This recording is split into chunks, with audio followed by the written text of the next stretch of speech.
আজকের যুগে দাওয়াতি মাঠ পিস টিভির যে বরকত ছিল, যে উত্থান ছিল, সেখান থেকে আমরা যে জায়গায় দাঁড়িয়ে আছি, এখান থেকে আমরা যদি এর ফল ঘরে নিয়ে যেতে চাই, এর রেজাল্ট বাড়িতে নিয়ে যেতে চাই, তাহলে আমাদের যুবক সমাজকে খুবই সজাগ, খুবই সচেতন হয়ে দাওয়াতি কাজ করতে হবে। আজকে আমরা দাওয়াতি মাঠে এমন কিছু ভুল ত্রুটি লক্ষ্য করছি, যে ভুল ত্রুটিগুলো ভবিষ্যতে যারা পবিত্র কোরআন এবং হাদিসের দাওয়াত দিবে, তাদের মাঠকে, তাদের ফিল্ডকে সংকুচিত করে দিবে, তাদের অবস্থানকে প্রশ্নবিদ্ধ করে দিবে। দাওয়াতের ক্ষেত্রে সব সময় আমাদেরকে যে বিষয়টা মাথায় রাখতে হবে সেটা হচ্ছে পজিটিভ ওয়েতে দাওয়াতি কাজ করতে হবে। আদ-দীন আন-নাকিয়া, দিন হচ্ছে স্বচ্ছ পানির ন্যায়, নির্মল পানির ন্যায়, কলুষতা মুক্ত, কদর্যতা মুক্ত। এই স্বচ্ছ পরিষ্কার দিনের দাওয়াত হতে হবে স্বচ্ছ পরিষ্কার। যখনই আমরা দাওয়াতের ক্ষেত্রে নেগেটিভ পদ্ধতি, যেটার খারাপ ইম্প্যাক্ট, খারাপ প্রভাব সমাজে থাকবে যুগ যুগ, এরকম নেগেটিভ পদ্ধতি গ্রহণ করব, তখন আমাদের এই দাওয়াতের অপমৃত্যু আমাদের হাত দিয়ে ঘটবে।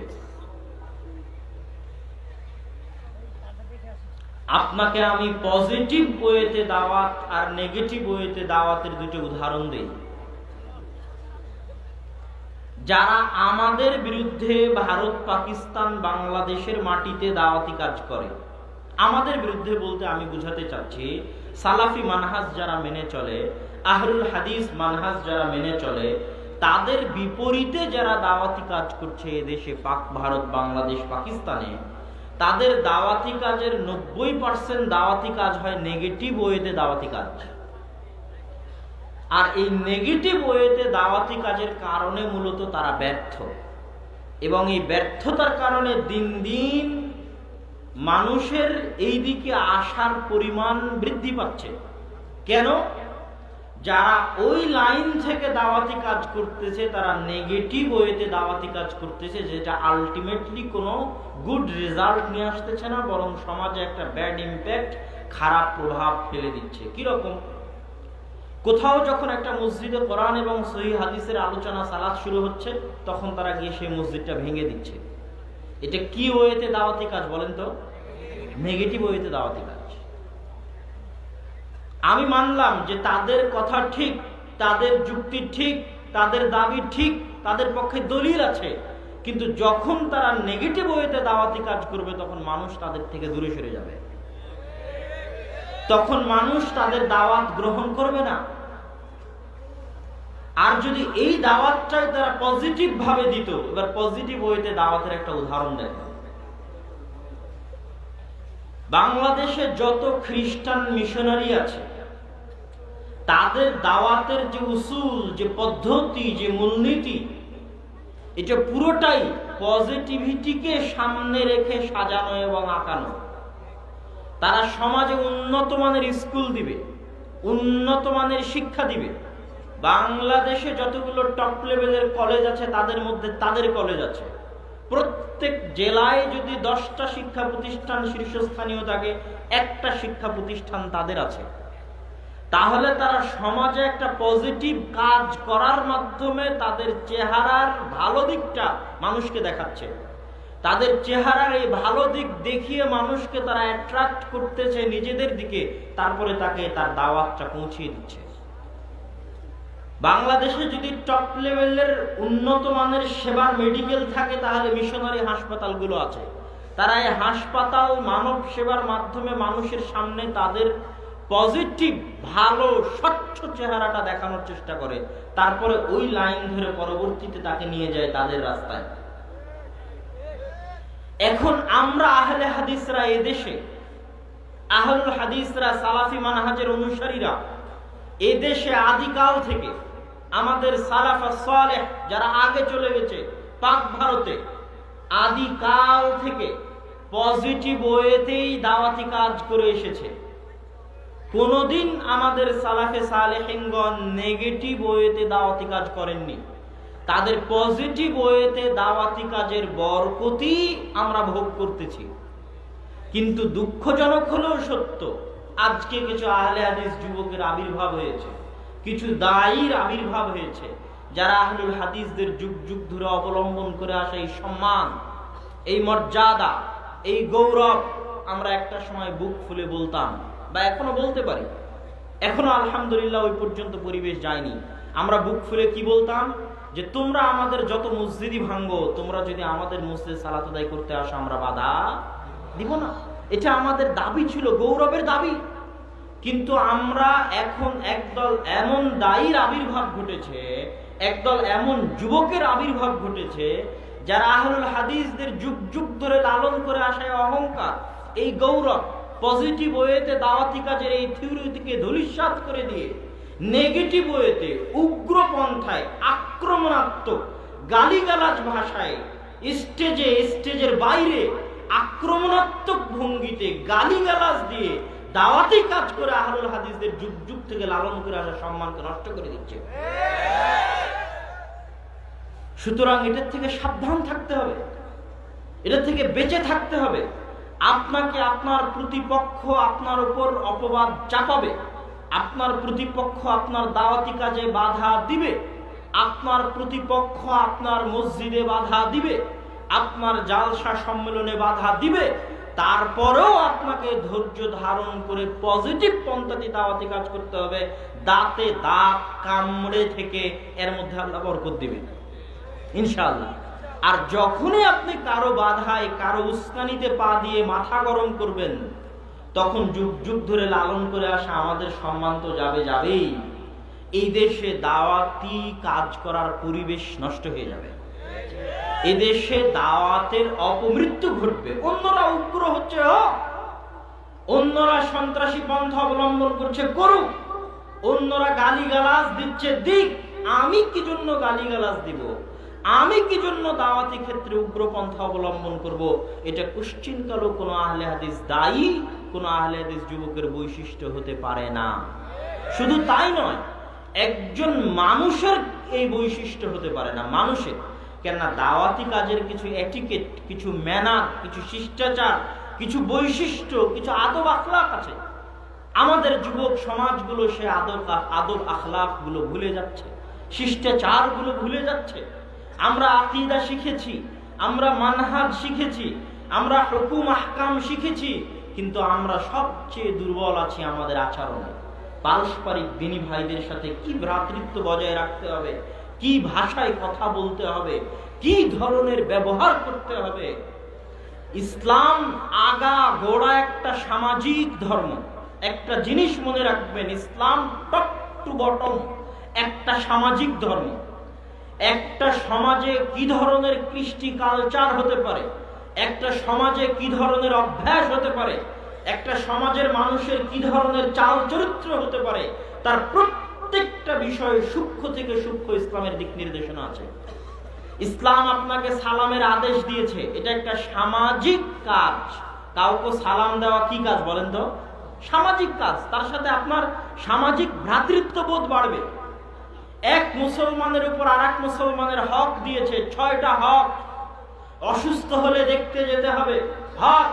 দাওয়াত দিলে গ্রহণ করতে হবে, হাঁচি দিলে উত্তর দিতে হবে, দেখা হলে সালাম দিতে হবে, রাস্তা বন্ধ করা যাবে না, রাস্তা তৈরি করে দিতে হবে।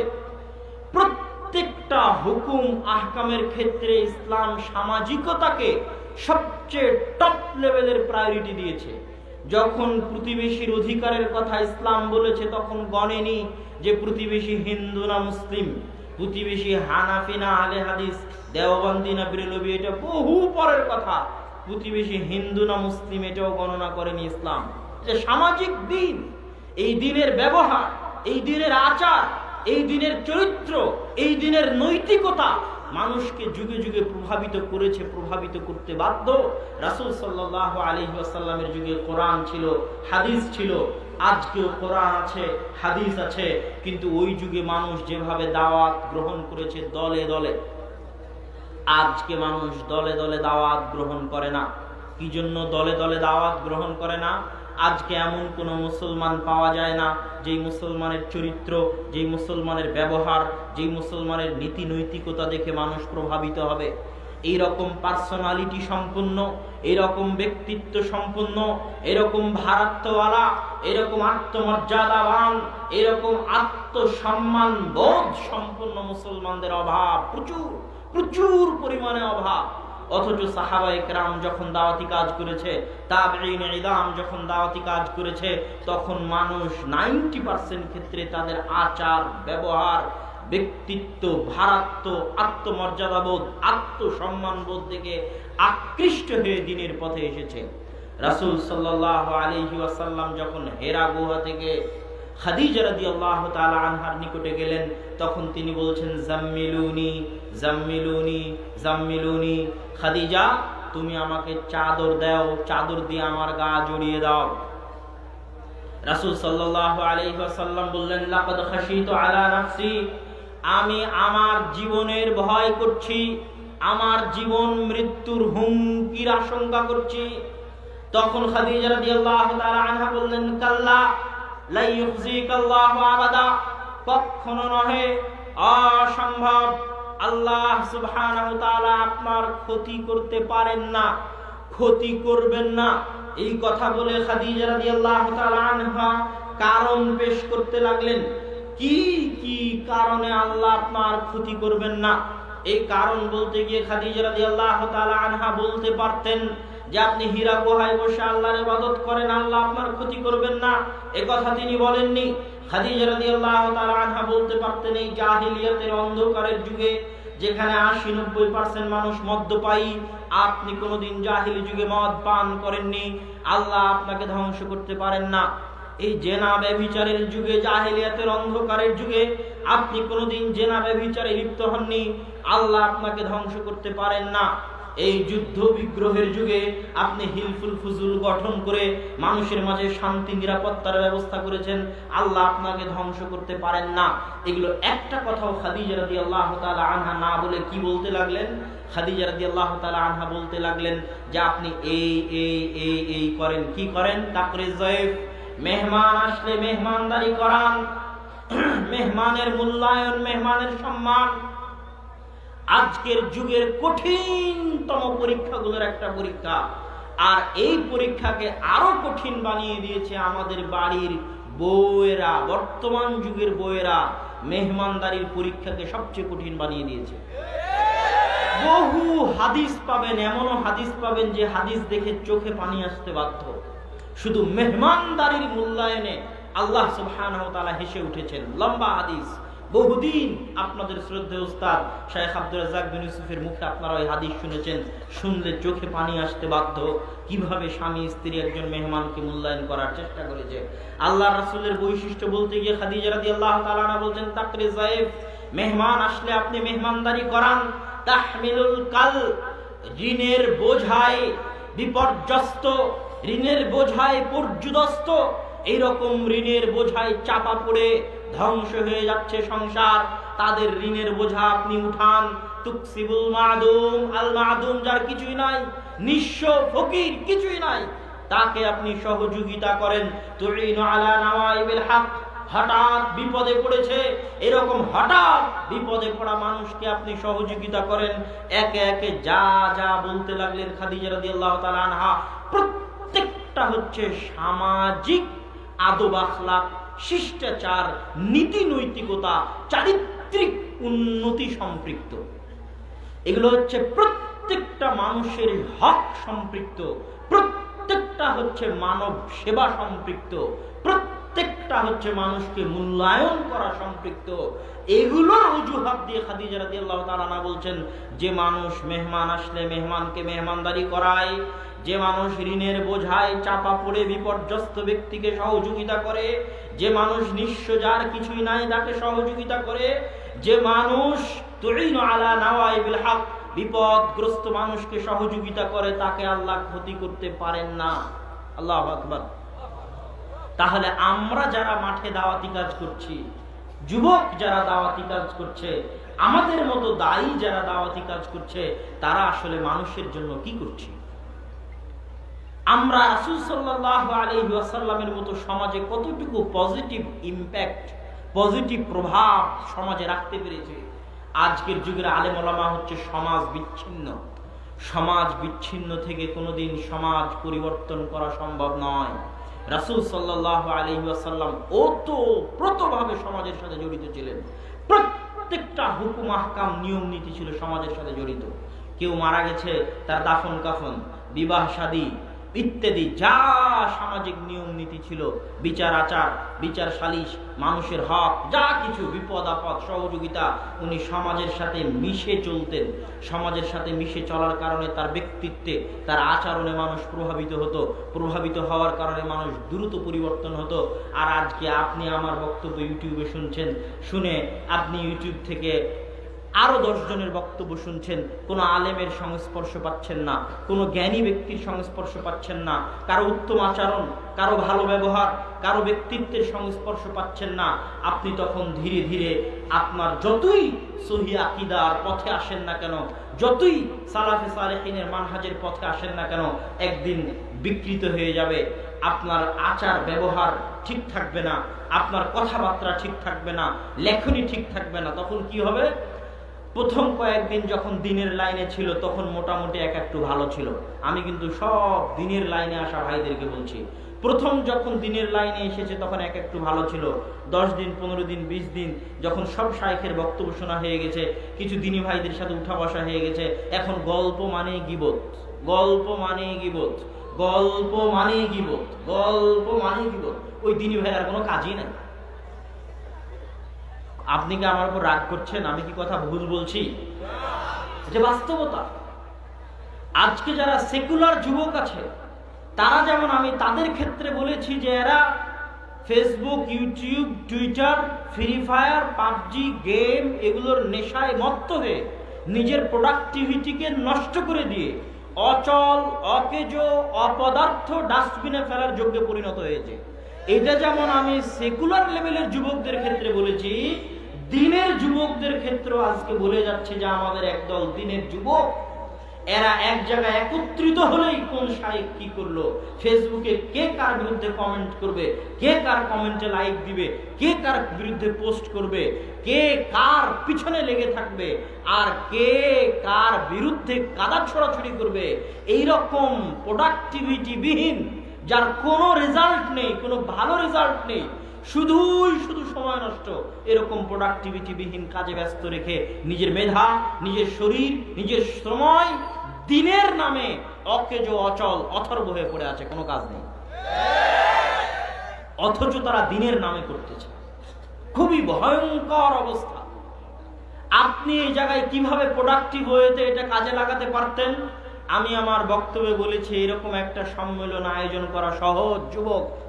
যুবক এরকম একটা সম্মেলন আয়োজন করা সহজ, এরকম একটা মিছিলের আয়োজন করা সহজ, এরকম একটা সমাবেশের আয়োজন করা সহজ, লিল্লাহে তাকবীর দিয়ে 10টা মানুষকে নিজের পিছনে নিয়ে যাওয়া সহজ, 10টা মানুষ মিলে আরেকজনের গীবত করা, আরেকজনের বিরুদ্ধে লেখালেখি করা সহজ, কিন্তু সূরা ফাতিহা শুদ্ধ করে পড়ার চেষ্টা করা কঠিন।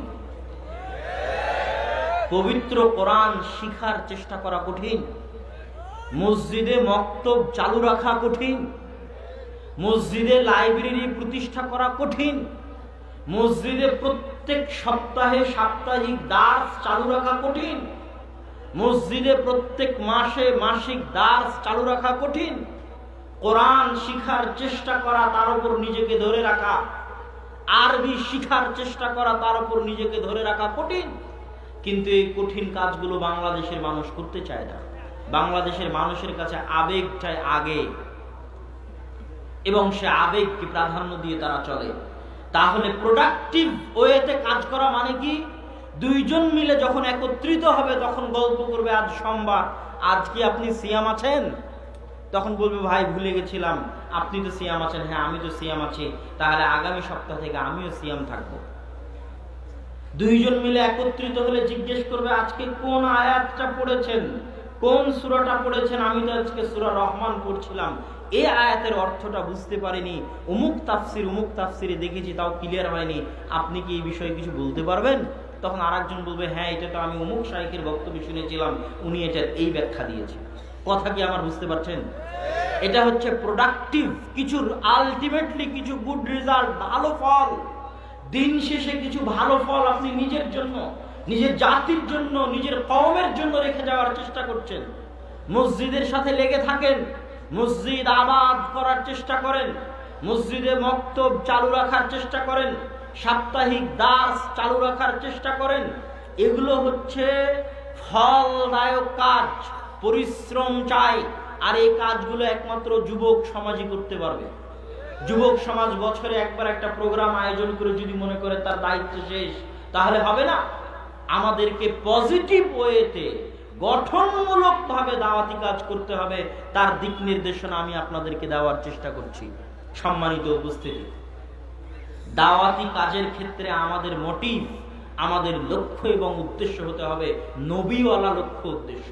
নবীদের চাল চলন, নবীদের আচার ব্যবহার, নবীদের দাওয়াতি নীতির যে গতি, যে সিস্টেম, যে পদ্ধতি, তাদের যে নিয়ত, তাদের যে ইচ্ছা, সেই রাস্তায় আমাদেরকে চলতে হবে। আপনি দেখেন নূহ আলাইহিস সালাতু ওয়াস সালাম 900 বছর একটা কওমের পিছনে দাওয়াতি কাজ করেছেন, তাদের উপর বদদোয়া করেননি। আমি আপনি কয়দিন দাওয়াতি কাজ করেছি বাংলাদেশে? আমাদের কারো হায়াতি তো 60, 70, 80 বছরের বেশি নয়। তাহলে কোথায় আমি নূহ আলাইহিস সালামের মতো ধৈর্য ধারণ করলাম দাওয়াতে? দাওয়াতি মাঠে ধৈর্য ধারণ করা সবচেয়ে জরুরি। দাওয়াতি মাঠে ধৈর্য ধারণ করা সবচেয়ে জরুরি। দাওয়াতি মাঠে ধৈর্য ধারণ করা সবচেয়ে জরুরি। আপনি দেখেন মুসা আলাইহিস সালাতু ওয়াস সালামের দিকে। মুসা আলাইহিস সালাতু ওয়াস সালাম যখন ফেরাউনের উদ্দেশ্যে যাচ্ছেন, কোন ফেরাউন? দুনিয়ার সবচেয়ে বড় কাফের, দুনিয়ার সবচেয়ে বড় জালেম। যেই কাফের, যেই জালেমের কথা আল্লাহ কোরআনে সবচেয়ে বেশি উল্লেখ করেছেন, অগণিতবার, অসংখ্যবার উল্লেখ করেছেন। হাজারো লাখো নিরপরাধ বনু ইসরাইলের শিশু বাচ্চার রক্তে রঞ্জিত যেই ফেরাউনের হাত, হাজারো লাখো কোটি নিরীহ অসহায় বনু ইসরাইলের ছোট নিষ্পাপ শিশুর রক্তে রঞ্জিত যেই ফেরাউনের হাত, সেই ফেরাউন অত্যাচারী জালেম, যে নিজেকে রব্বুকুমুল আলা, তোমাদের রব, আমি তোমাদের রব, রব বলে দাবি করেছে, পৃথিবীতে একমাত্র মহাকাফের, ভয়ঙ্কর কাফের, তার নিকটে দাওয়াত দিতে যাচ্ছে শ্রেষ্ঠ 5 জন নবীর একজন, শ্রেষ্ঠতম 5 জন নবী, উলুল আযম, উঁচু হিম্মতওয়ালা, সবচেয়ে ধৈর্য ধারণ করতে পারে এরকম উঁচু হিম্মতওয়ালা 5 জন নবীর একজন নবী মুসা আলাইহিস সালাতু ওয়াস সালাম দাওয়াত দিতে যাচ্ছেন। আর আল্লাহ মুসা আলাইহিস সালামকে বলছেন তুমি ফেরাউনের সাথে ভালো ব্যবহার করবে। আমরা এখানে যারা উপস্থিত আছি, যারা অনলাইনে দেখছে, লাইভ দেখছে, বাংলাদেশের বিভিন্ন জায়গায় দাওয়াতি কাজ করছে, বক্তব্য দিচ্ছে, তারা কি কেউ দাবি করতে পারবে তারা মুসা আলাইহিস সালামের চেয়ে ভালো? আমি কি দাবি করতে পারবো আমি মুসা আলাইহিস সালামের চেয়ে ভালো?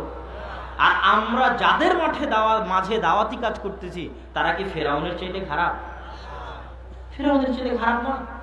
তাহলে মুসা আলাইহিস সালামের মতো একজন শ্রেষ্ঠতম নবীদের একজন নবী, পৃথিবীর জঘন্যতম ভয়ঙ্করতম মহাকাফের, তার নিকটে দাওয়াত দিতে যাচ্ছে। আর এই শ্রেষ্ঠতম নবীকে ওই জঘন্যতম কাফেরের সাথে ভালো ব্যবহারের আদেশ দেওয়া হচ্ছে।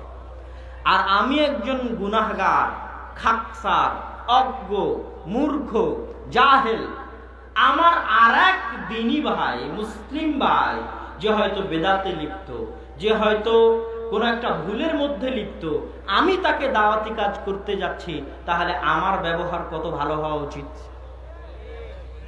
সেই জায়গায় আমি গালিগালাজ করছি, সেই জায়গায় আমি উগ্র পন্থা অবলম্বন করতেছি। এটা দিন শেষে আহলে হাদিসের দাওয়াতের মৃত্যু ঘটবে এই ধরনের আচরণ যদি আমাদের মধ্যে চলে আসে। আমি সতর্ক করছি যুবক সমাজকে, আমি সতর্ক করছি আহলে হাদিসদের দায়ীদেরকে, বক্তাদেরকে, যে আমাদেরকে এই দাওয়াতি কাজের ম্যানার, এটিকেট, শিষ্টাচার, বৈশিষ্ট্য, যেমন নবীদের শিষ্টাচার বৈশিষ্ট্য ছিল, সালাফে সালেহিনের শিষ্টাচার বৈশিষ্ট্য ছিল, উন্নত চরিত্র দিয়ে মানুষকে ঘায়েল করতে হবে, ভালো ব্যবহার দিয়ে মানুষকে ঘায়েল করতে হবে। যুগে যুগে আমাদের সালাফে সালেহিনগণ ভালো ব্যবহার, উন্নত চরিত্র দিয়ে মানুষকে ঘায়েল করেছেন। তাদের আত্মমর্যাদার দাপটে, তাদের আত্মসম্মানের দাপটে মানুষ তাদের কাছে ভিড়ার, কাছে যাওয়ার সাহস করত না। তারা কোনোদিন নিজেদের আত্মসম্মানকে বিক্রি করে দেয়নি, নিজেদের আত্মসম্মান, আত্মমর্যাদাকে বিক্রি করে দেয়নি। সম্মানিত উপস্থিতি, দাওয়াতি মাঠে কাজ করার ক্ষেত্রে আমাদেরকে চরম ও পরম ধৈর্যের পরিচয় দিয়ে, ভালো ব্যবহারের পরিচয় দিয়ে, উন্নত চরিত্রের পরিচয় দিয়ে, জ্ঞান সহকারে পবিত্র কোরআন এবং হাদিসের জ্ঞানের আলোকে মানুষের মাঝে আমাদের দাওয়াতি কাজ করতে হবে। আর দাওয়াতি কাজের ক্ষেত্রে ফোকাস রাখতে হবে গঠনমূলক। গঠনমূলক মানে আমি কয়েকটা দিক নির্দেশনা আপনাদের দিয়ে দিলাম। যেমন কোরআন হচ্ছে একজন মুসলমানের জীবনের সবচেয়ে গুরুত্বপূর্ণ, সবচেয়ে জরুরি শিক্ষাগুলোর একটা। দুইটা জিনিস বা তিনটে জিনিস আমরা যদি একদম দ্বীনে ইসলামের সামারি টানতে চাই, যে আব্দুল্লাহ ভাই আপনি দ্বীনী ভাইদের কি উপদেশ, কি নাসিহা দিয়ে যাবেন দাওয়াতি কাজের ক্ষেত্রে, তাহলে আমরা পুরো দ্বীনে ইসলামের যদি সামারি, সারমর্ম টানতে চাই, তাহলে এই তিনটে জিনিসের চাইতে গুরুত্বপূর্ণ, এই তিনটে জিনিসের চাইতে দামি জিনিস খুঁজে পাওয়া কঠিন আছে। এক হচ্ছে 5 ওয়াক্ত সালাত। 5 ওয়াক্ত সালাত কি জন্য এত গুরুত্বপূর্ণ? 5 ওয়াক্ত সালাত কি জন্য এত জরুরি? আজকে আমাদের দাওয়াতি কাজ করছি ঠিকই, কিন্তু সালাতের মধ্যে অবহেলা চলে আসতেছে। একাকি সালাত আদায় করার প্রবণতা তৈরি হচ্ছে। একাকি সালাত আদায় করার প্রবণতা তৈরি হওয়ার কারণে দিন শেষে 1 মাস 2 মাস, বছর শেষে সালাত একবারে ছেড়ে দেওয়ার প্রবণতা তৈরি হচ্ছে। কেন? যখনই জামাত ছেড়ে দেওয়ার প্রবণতা তৈরি হবে, তখন কয়েক মাস পরে, কয়েক বছর পরে সালাত ছেড়ে দেওয়ারও প্রবণতা তৈরি হবে। এই জন্য জামাত খুবই গুরুত্বপূর্ণ জিনিস। আগে সালাতের উপর দুই একটা কথা বলে, জামাতের উপর দুই একটা কথা বলে 2 নম্বর গুরুত্বপূর্ণ পয়েন্টে চলে যাব। সালাত কেন এত গুরুত্বপূর্ণ? আপনারা বহু হাদিসে শুনেছেন যে একজন কাফের আর একজন মুমিনের মধ্যে পার্থক্য সৃষ্টিকারী কি? সালাত। কিন্তু কিভাবে এটা একজন কাফের আর মুমিনের মধ্যে পার্থক্য সৃষ্টিকারী, এই ব্যাখ্যা আমি আজকে আপনাকে দিয়ে যাচ্ছি, সূক্ষ্ম ব্যাখ্যা। কেমনে সালাত একজন মুমিন আর কাফেরের মধ্যে পার্থক্য সৃষ্টিকারী। একজন হিন্দু, তাকে আজকে স্টেজে কালেমা পাঠ করে মুসলমান করানো হবে, আশহাদু আল্লা ইলাহা ইল্লাল্লাহ ওয়া আশহাদু আন্না মুহাম্মাদার রাসূলুল্লাহ বলে সে মুসলমান হবে। মুসলমান হওয়ার পর এই হিন্দুর বেঁচে থাকার, পরিত্যাগ করার, ছেড়ে দেওয়ার অনেক কিছু থাকতে পারে। গান বাজনা ছেড়ে দিতে হবে, চুরি করা ছেড়ে দিতে হবে, মানুষকে হত্যা করা ছেড়ে দিতে হবে, সুদ খাওয়া ছেড়ে দিতে হবে, ঘুষ খাওয়া ছেড়ে দিতে হবে। ছেড়ে দেওয়ার অনেক কিছু থাকতে পারে, কিন্তু ওকে করতে হবে কি, করণীয় কি? ও যে মুসলমান হলো, একজন হিন্দু যে মুসলমান হলো, আর কাজ কি, কেন মুসলমান হলো, কি উদ্দেশ্যে, কি লক্ষ্যে, কি করতে মুসলমান হলো? আপনি বলবেন ও হজ করার জন্য মুসলমান হয়েছে। হজ জীবনে কয়বার ফরজ? তো জীবনে একবার হজ করার জন্য মুসলমান হয়েছে? এটাই ইসলামের কাজ। মুসলমান হয়েছে কেন? জীবনে একটা হজ করবো, এই জন্য ইসলাম। এর চেয়ে হাস্যকর কিছু হতে পারে? আপনি বলবেন ও রমজান মাসে সিয়াম রাখার জন্য মুসলমান হয়েছে, বাকি 11 মাস কি করবে? বাকি 11 মাস আর কোনো কাজ নাই, ওর উপর আল্লাহর কোনো আদেশ নাই, কোনো নির্দেশ নাই। এত হাস্যকর দিন হতে পারে ইসলাম? আপনি কিছুই খুঁজে পাবেন না গোটা ইসলাম গবেষণা করে যে একজন মানুষের মুসলমান হওয়ার পরে তার জন্য জরুরি কর্তব্য আর কিছু আছে সালাত ব্যতীত? কিছু নাই, কোনো জরুরি আদেশ নাই সালাত ব্যতীত। সালাত যদি আদায় না করে তাহলে আর মুসলমান হওয়ার কোনো প্রয়োজন নাই, কোনো প্রয়োজন আসলে বাকিও থাকে না। কি জন্য মুসলমান হবেন, কি করতে মুসলমান হবেন যদি 5 ওয়াক্ত সালাত আদায় না করেছেন? সালাতের ক্ষেত্রে আর একটা সূক্ষ্ম বিষয় বলে যায়, আমাদের দেশে মানুষের খারাপ কাজকে সামনে নিয়ে এসে তার সালাতকে কোটা দেওয়া হয়। আরে ওই মুসল্লি ওর নামাজ দিয়ে কি হবে, বাড়ি থেকে পর্দা করে না। ওই মুসল্লির নামাজ দিয়ে কি হবে, ও তো সুদের ব্যবসায় জড়িত। ওর নামাজ দিয়ে কি হবে, ও তো ঘুষের সাথে জড়িত, প্রত্যেক দিন ঘুষ খায়। এই ধারণা কিন্তু ইসলামী ধারণা নয়। ইসলামী ধারণা হচ্ছে, ইসলামী ধারণা কি, ইসলামের চিন্তাধারা হচ্ছে, কথা ঠিক। রাসূল সাল্লাল্লাহু আলাইহি ওয়াসাল্লাম বলেছেন, কেউ যদি মদ পান করে তাহলে 40 দিন ওর ইবাদত কবুল হবে না। আর এক হাদিসে রাসূল সাল্লাল্লাহু আলাইহি সাল্লাম বলেছেন, একজন দোয়া করছে, মাতামুহু হারামুন মাশরাবুহু হারামুন মালবাসুহু হারামুন, ওর খাদ্যদ্রব্য হারাম, ওর পানীয় দ্রব্য হারাম, ওর পোশাক আশাক হারাম, ওর সবই হারাম। ইন্নাল্লাহা তাইয়্যিব, আল্লাহ পবিত্র, আল্লাহ হারাম গ্রহণ করেন না, এই কথা ঠিক। হারাম খাদ্য ভক্ষণ করে, হারাম টাকা উপার্জন করে, হারাম জিনিস ভক্ষণ করে ইবাদত করলে কবুল হবে না, এ কথা ঠিক। কিন্তু আমি বিড়ি খাই তাই সালাত আদায় করবো না, কারণ এটা হারাম, 40 দিন ইবাদত কবুল হবে না। মদ খেয়েছি তাই সালাত আদায় করবো না, 40 দিন ইবাদত কবুল হবে না। আমি সুদের ব্যবসায় জড়িত, আমার সবই হারাম টাকা, এই জন্য আমি সালাত আদায় করবো না। এই ধারণা চরম পর্যায়ের ভুল ধারণা। কি জন্য? আপনি সুদ খাচ্ছেন, সালাত আদায় করেন, আপনার সালাত আদায় করার আপনি কোনো নেকি পাবেন না। কেন? আপনার সালাত কবুল হচ্ছে না, সবই আপনার হারাম ইনকাম। কিন্তু সালাত ছেড়ে দিলে যে গুনাহ হতো, ওই গুনাহ থেকে আপনি বেঁচে যাবেন। আপনি সিগারেট খাচ্ছেন, বিড়ি খাচ্ছেন, সালাত আদায় করেন, আপনি সিগারেট বিড়ি খাওয়ার কারণে ওই সালাত আদায়ের কোনো নেকি পাবেন না, কেননা আপনার সালাত কবুল হচ্ছে না, নেকি পাচ্ছেন না। কিন্তু সালাত যদি ছেড়ে দিতেন তাহলে যে গুনাহ হতো, সালাত আদায় করার কারণে গুনাহ থেকে বেঁচে যাবেন। সালাত হচ্ছে আপনার সাথে আল্লাহর সম্পর্ক স্থাপনকারী একমাত্র মাধ্যম। এই জন্য আপনি যদি জেনাও করেন, জেনা শেষ করে উঠে সালাত আদায় করতে হবে। আপনি যদি বিড়িও খান, বিড়ি শেষ করে উঠে সালাত আদায় করতে হবে। এখনই 1 লক্ষ টাকার ঘুষ নিলেন, ঘুষ খেয়ে এসে সালাত আদায় করতে হবে। এখনই সুদের টাকা ভক্ষণ করে আসলেন, সুদের চেক কেটে আসলেন, সুদের চেক কেটে এসে সালাত আদায় করতে হবে। কেন বলেন তো? এই সালাতের বরকতে আপনি একদিন হেদায়েত হয়ে যাবেন। কিন্তু এই সালাত যদি ছেড়ে দেন, আপনার হেদায়েত হওয়ার রাস্তা বন্ধ হয়ে যাবে। এই সালাত যদি ধরে রাখেন, না যদি ছাড়েন, একদিন না একদিন এই সালাতের বরকতে আল্লাহ সুবহানাহু ওয়া তাআলা আপনাকে পরিপূর্ণ হেদায়েত করে দিবে ইনশাআল্লাহ। এই জন্য সালাত কোনো সময় পরিত্যাগ করা যাবে না। দ্বীনি ভাইদের দাওয়াতের ক্ষেত্রে বলছিলাম, 1 নাম্বার হচ্ছে সালাত। সালাত হচ্ছে আসল। সালাত আছে, দাওয়াতি কাজ করে লাভ আছে। সালাত নাই, দাওয়াতি কাজ করে লাভ নেই। 2 নাম্বার কোরআন। নিজে কোরআন শিখতে হবে, অন্যকে কোরআন শিখাতে হবে। কোরআনের উপর যে দৈন্য দশা, বেহাল দশা সারা বাংলাদেশের মুসলমানদের, একটা সময় তাও কিছু মক্তব ছিল, চলতো। এখন kindergarten school, BRAC school, KG school, হাজার রকমের স্কুল এসে এখনকার যে প্রজন্ম বড় হচ্ছে, এটা কোরআন বিহীন প্রজন্ম বড় হচ্ছে। ভয়ঙ্করতম প্রজন্ম বড় হচ্ছে, যাদের কানে কোরআনের আয়াত পৌঁছতেছে না, যাদের শিক্ষায়, যাদের জ্ঞানে কোরআনের আয়াত পৌঁছতেছে না। মুসলমান যারা দাওয়াতি কাজ করতে চায়, আহলুল হাদিস যারা দাওয়াতি কাজ করতে চায়, সালাফি মানহাজের যারা দাওয়াতি কাজ করতে চায়, অসালাফি মানহাজেরও যারা দাওয়াতি কাজ করতে চায়, সকলের ফোকাস সবচেয়ে বেশি হওয়া উচিত মানুষকে, মুসলমানের সন্তানকে কোরআন শিখানোর চেষ্টা করা। কোরআন শিখানোর চেষ্টা করা সবচেয়ে জরুরি। আমি বহু বক্তব্যে বলেছি, কোরআনবিহীন জীবন হচ্ছে কুকুর শ্রীগালের মতো জীবন। আর যে বাড়িতে কোরআন তেলাওয়াত করা হয় না, ওই বাড়ি হচ্ছে কবরের মতো অন্ধকার বাড়ি। যেই বাড়িতে কোরআন তেলাওয়াত করা হয় না, ওই বাড়ি হচ্ছে কবরের মতো অন্ধকার বাড়ি। আর যেই মানুষ তার জীবনে কোরআন তেলাওয়াত করে না, তার জীবন হচ্ছে কুকুর শ্রীগালের মতো জীবন, কুকুর শ্রীগালের চাইতে নিকৃষ্ট জীবন। আল কোরআন ও কালামুল্লাহ, কোরআন আল্লাহর বাণী, পৃথিবীর সব বরকতের উৎস আল্লাহ। আল্লাহর নাম, আল্লাহর কালাম, আল্লাহর গুণ বরকতের উৎস। আল্লাহর কালাম পড়বেন, বাড়িতে বরকত হবে। আল্লাহর কালাম পড়বেন, নিজের জীবনে বরকত হবে। আল্লাহর কালাম পড়বেন, ব্যবসায় বরকত হবে। আল্লাহর কালাম পড়বেন, জ্ঞানে বরকত হবে। আল্লাহর কালাম পড়বেন, পরিবারে শান্তি আসবে।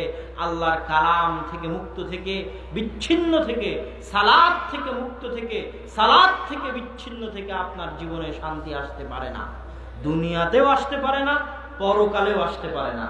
সম্মানিত উপস্থিতি, এই জন্য যারা দাওয়াতি কাজ করবে বা দাওয়াতি কাজ করতে চাচ্ছে, এই সমস্ত যুবকদের সবচেয়ে জরুরি, সবচেয়ে গুরুত্বপূর্ণ যে 2টা জিনিস, প্রথমত বললাম, 3 নাম্বারটা বলতেছি, 1 সালাত, 2 কোরআন, 3 নাম্বার হচ্ছে সবচেয়ে জরুরি, সেটা হচ্ছে ইলম, জ্ঞান অর্জন।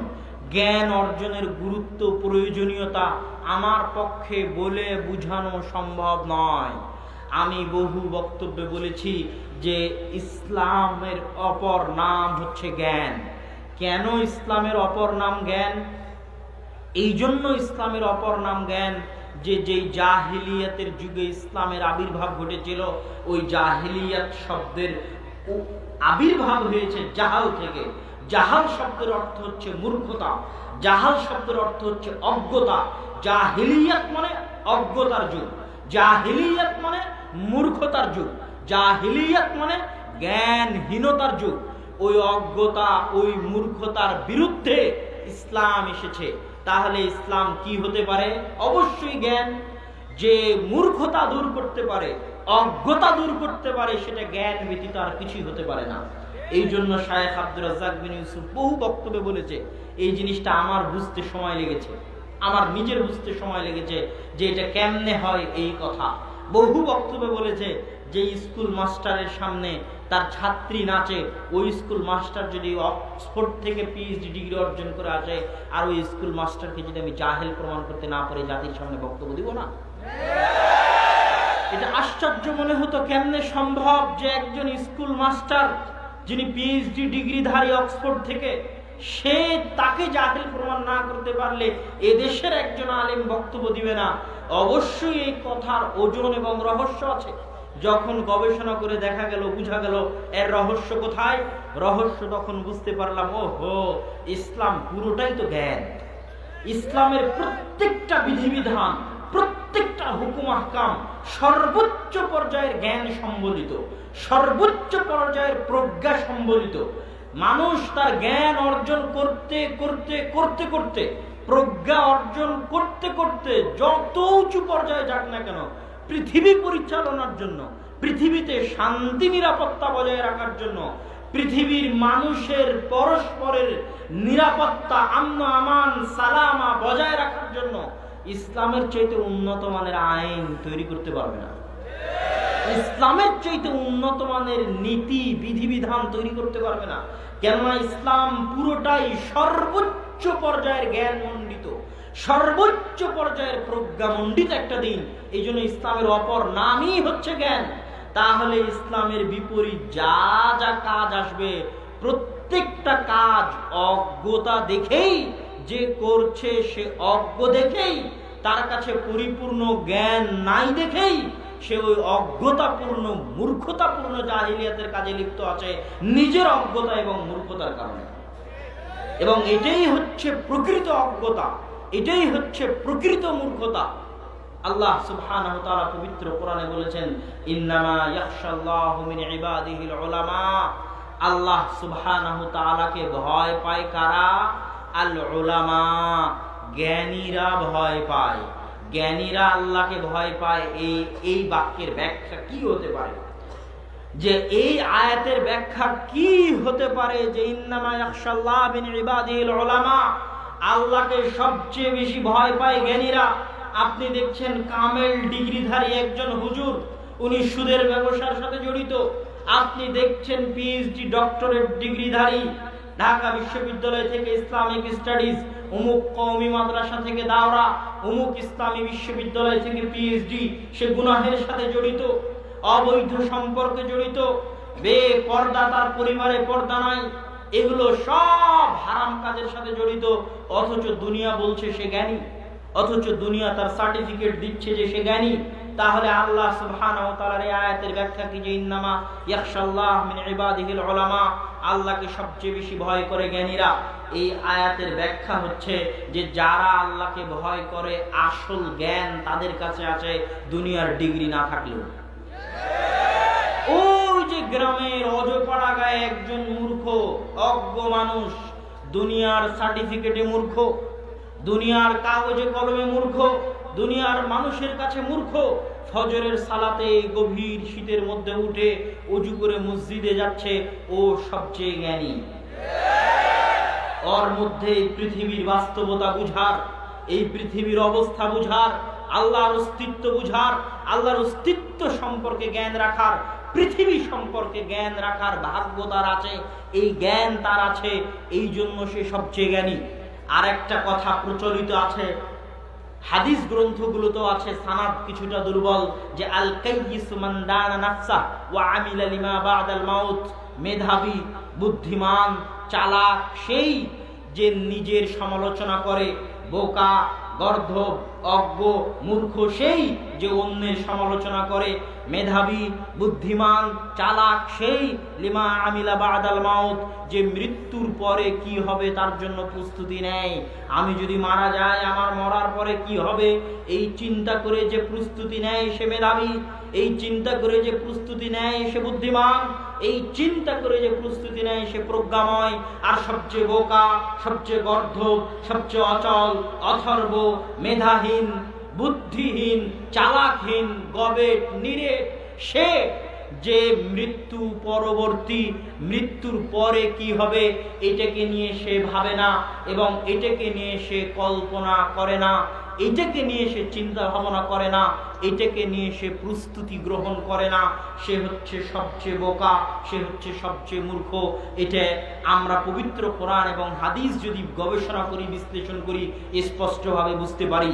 এখানে আর একটা কথা বলে রাখি, যে জ্ঞানের কথা আসলো, জ্ঞানের কথার ক্ষেত্রে যাদের মধ্যে শরঈ জ্ঞানের অভাব আছে, যাদের মধ্যে আল্লাহ সুবহানাহু ওয়া তাআলার জ্ঞানের অভাব আছে, পৃথিবী পরিচালনায় আল্লাহর নীতির জ্ঞানের অভাব আছে, তারা আমাদেরকে জিজ্ঞাসা করে হতাশ হয়ে, যে আমি এত ইবাদত করি, এত নামাজ পড়ি, এত কিছু করি, তারপর আমি ব্যবসায় ধরা খাই, আর অমুক চোর, লুচ্চা, বাটপার, অত্যাচারী, জালেম, নামাজ পড়ে না, রোজা রাখে না, সুদ খায়, ঘুষ খায়, ওর নামি দামি গাড়ির অভাব নাই, ওর টাকা পয়সার অভাব নাই, এটা কেমনে হয়?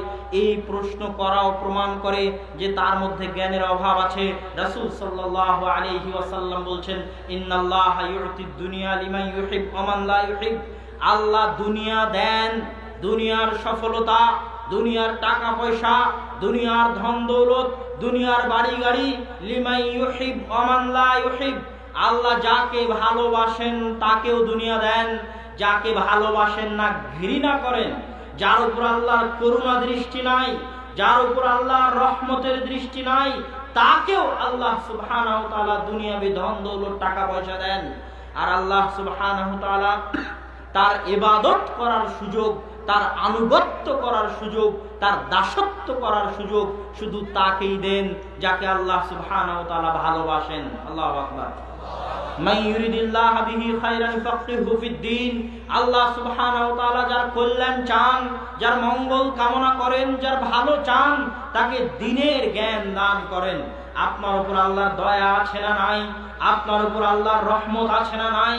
আপনার উপর আল্লাহর করুণা আছে না নাই? এটা মাপার মাপকাঠি হচ্ছে, এটা বুঝার মাপকাঠি হচ্ছে আল্লাহ আপনাকে কতটুকু তার ইবাদত করার সুযোগ দিয়েছে। আজকে সকালে যদি ফজরের সালাত আদায় করে থাকতে পারেন, পৃথিবীর যেখানে যারা ফজরের সালাত আদায় করেছে, বুঝতে হবে এদের উপর আল্লাহর দয়া আছে, আল্লাহর রহমত আছে। যাদের এটা আদায় করার সুযোগ হয় না, কোরআন পড়ার সুযোগ হয় না, জিকির আজকার করার সুযোগ হয় না, তাসবিহ তাহলিল পাঠ করার সুযোগ হয় না, দুনিয়াবি কাজ নিয়ে এত ব্যস্ত, এত ব্যস্ত, ওই যে ওই হাদিসের মতো, যে হাদিস রাসূল সাল্লাল্লাহু আলাইহি ওয়াসাল্লাম বলছেন, বান্দা যদি আল্লাহর ইবাদতের জন্য সময় বের না করে, তাহলে আমলা ইয়াদাকা ফাকরা, আমি বান্দার হাতকে দরিদ্রতা দিয়ে পূর্ণ করে দিব, তার ব্যস্ততা বাড়িয়ে দিব, কোনোদিন তার ব্যস্ততা কম হবে না। ওই ব্যস্ততা কম না হওয়ার কারণে আল্লাহর ইবাদত করার সুযোগ পায় না। যখন আপনি দেখবেন আপনি আল্লাহর ইবাদত করার সুযোগ পাচ্ছেন না, বুঝবেন এটাই আপনার জন্য শাস্তি, এটাই আপনার জন্য আল্লাহর পক্ষ থেকে আযাব, যে আপনি আল্লাহর করুণা দৃষ্টি বঞ্চিত, আল্লাহর রহমত বঞ্চিত, আল্লাহর দয়া বঞ্চিত, আল্লাহর দরবার থেকে বিতাড়িত। সম্মানিত উপস্থিতি, জ্ঞানের কথা বলছিলাম।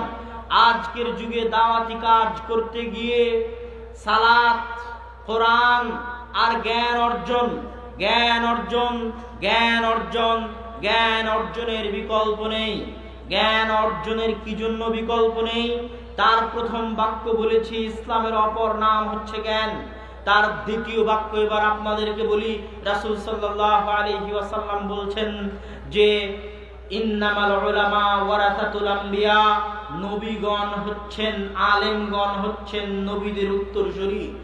আর নবীগণ লা ইউরিসুনা দিনারান ওয়ালা দিরহামান, নবীগণ দিনার দিরহাম উত্তরাধিকার সূত্রে রেখে যান না, বাল ইউরিসুনাল ইলম, তারা জ্ঞান উত্তরাধিকার সূত্রে রেখে যান। আগের যুগে যত উম্মত চলে গেছে, প্রত্যেক উম্মতকে হেদায়েত করার জন্য প্রতি যুগে নবী লেগেছে। নবীবিহীন যুগ খুব কম থেকেছে, প্রত্যেক যুগে নবীর প্রয়োজন হয়েছে। আর আখিরি নবী মুহাম্মদ সাল্লাল্লাহু আলাইহি ওয়াসাল্লাম চলে গেছেন 1400 বছর হয়েছে। 1400 বছরে কোনো নবী এসেছে? 1400 বছরে কোনো নবী আসেনি। ইসলামের দাওয়াত কি বন্ধ হয়েছে? বন্ধ হয়নি। অথচ এই নজির অতীতের উম্মতে নাই। আর মুসলিম উম্মার মধ্যে এই নজির পাওয়া যাচ্ছে, নবী নাই। 1400 বছর হয়ে গেছে, 1000 বছর পার হয়ে গেছে, 1500 বছর হতে যাচ্ছে নবীর বিদায় নেওয়া। আর কোনোদিন নবী আসবেন না, অথচ ইসলাম টিকে আছে, অথচ ইসলাম প্রচারিত হচ্ছে, অথচ ইসলামের উপর আমল হচ্ছে। কিভাবে সম্ভব? তার একটাই কারণ, সেটা হচ্ছে জ্ঞান। ওই যে জ্ঞান রাসূল সাল্লাল্লাহু আলাইহি সাল্লাম রেখে গেছেন, আল্লাহ রাসূলের কাছ থেকে কারা নিয়েছে সেই জ্ঞান? সাহাবীরা নিয়েছে সেই জ্ঞান।